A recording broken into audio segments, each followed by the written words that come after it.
Do you ever have a moment when you're about to do something, like in my case, hit record and about to speak, or maybe you're about to jump in a Zoom meeting, or maybe you're in an in-person meeting and somebody finally calls upon your name, or maybe you're in class and you're just sitting there and you're told to be the person to read. And when that moment happens, you have to sneeze. That's what just happened to me right now. Thankfully, I held it in like a big boy.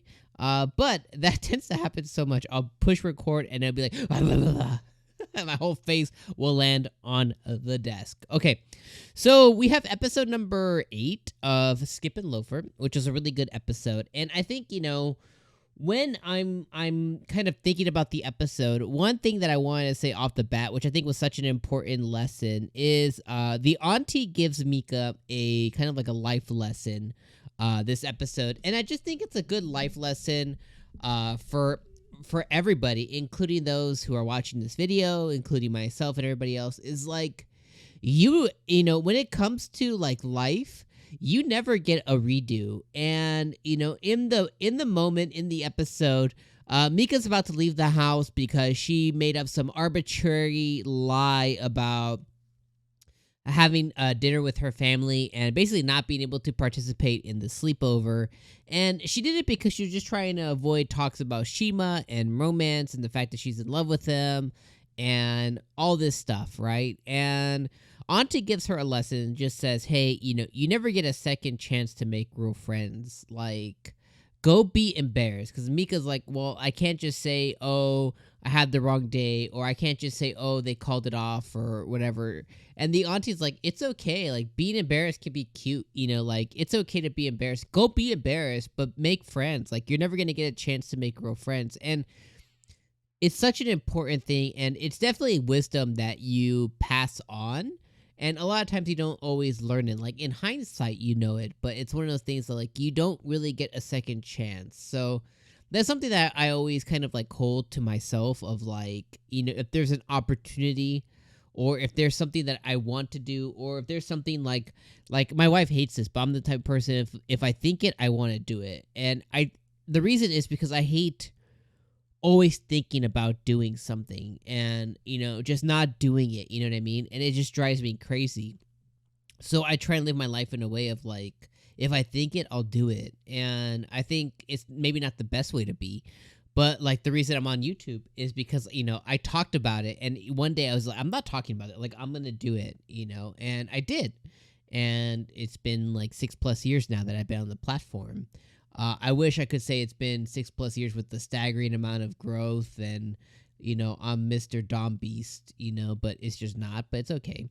So anyways, 𝐒𝐿𝐻𝐵𝐻 Loafer. I like this episode a lot. I like how I like how Auntie was like, yo, is Shima going to try and get a taste of the country? I like that quite a bit, but I like Mitsubi and I like Shima's date at the zoo. I thought it was really cute and it was really genuine. I thought they both had a really good time. I love how Shima can pick up on social cues.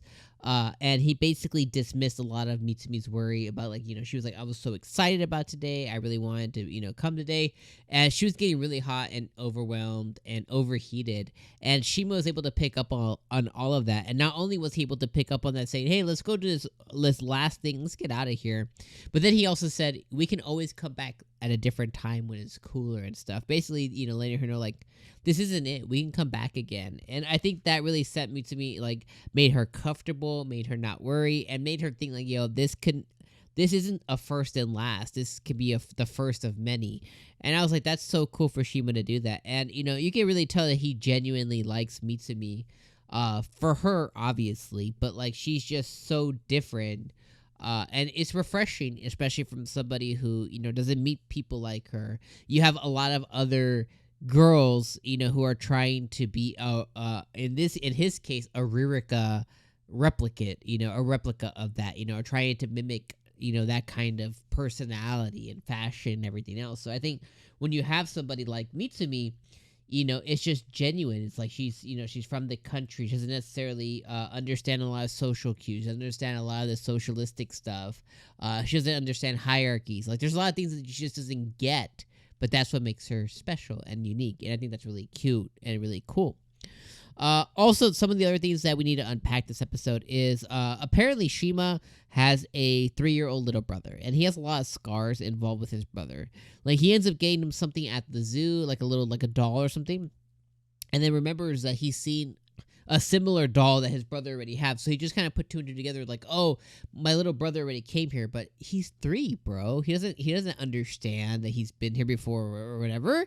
And I love how Mitsubi was like puts him back on track of like, he's like, oh, I'm not gonna give this to him. I think he's been here before. She was like, he's a kid. He's gonna love anything as long as it comes from his big brother. Like, go give it to him. Don't be a puss. And I like how she kind of pushed him in that way. This episode did also cause or had a cause for a lot of other questions, like what kind of trauma has Shima gone through? What happened 4 years ago? Ririka showed up later and said that there was some kind of big scandal that caused him to not be in acting anymore. Something big that occurred between himself and between Ririka, and there's some big scandal that caused him to get out of acting and that caused him to kind of change his way of life. Does that scandal involve his mom? Does that scandal involve his family? Is that why he has a little brother now, right? 3 years plus 9 months, 4 years ago, is where your child was conceived. So is there something, along the lines there, does he have a stepfather now who's a POS? Like, what's going on there? So there's a lot to unpack with Shima. And I hope that, Mitsubi can unpack that and navigate through it.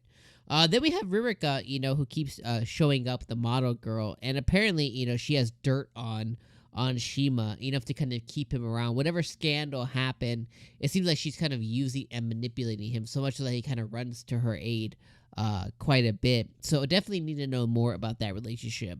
But one thing can be sure is Shima is pretty effed up, and Mitsumi can definitely be his guardian angel and his guiding light. And I think she's going to be really, really good for him. So overall, really good episode. Really enjoyed it. Love watching the sleepover stuff. Love watching the auntie stuff. I like Mika quite a bit too, and I'm glad that she was set back on track. But again, the writing is just so genuine. The writing is so realistic, and I love the way it handles and navigates through all these different waters. It's been a pleasure to see and a pleasure to watch. So let me know what you guys thought of this episode down in the comments below. I appreciate you guys being here another week. I will see you guys for episode number 9 next week for Skip and Loafer. All right, my friends. Peace.